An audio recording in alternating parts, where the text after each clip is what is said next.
Salutare tuturor! Eu sunt Selim și voi sunteți pe canalul Selim The Kitty. Astăzi am început școala. Ia stai să te văd.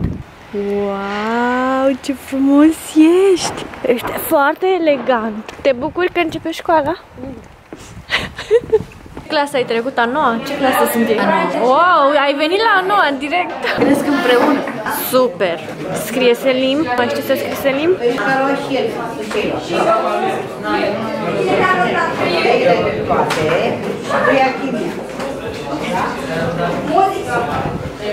Bravo. Domnule profesor, câte flori ați primit azi? Sunteți domn diriginte? Oh, domnul profesor? Spune-ne Ce rezultat trebuie să fie? de capul meu, ce complicat. Uite, aici te învață, vezi? A plus B, totul la a doua, egal A la a doua, plus 2AB, plus B la a doua. Nu vreau. Nu vrei, nu-ți place?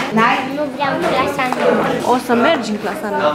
Ba, nu mă las în clasa 8-a. Te lași în clasa 8-a de școală?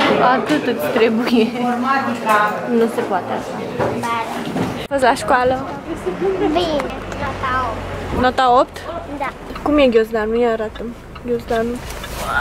E greu. E plin de caiete? V-a dat multe caiete? Nu doar ca în clasa 5. Wow, ce ai acolo? O mulțime de caiete. Multe rău. Să le termin pe toate. Da. Păi n-ai ce să faci. Știi că le termină pe astea? În 12 ani. Ei, nu, anul ăsta până la sfârșit, până la vacanța de vară, le termin. Da?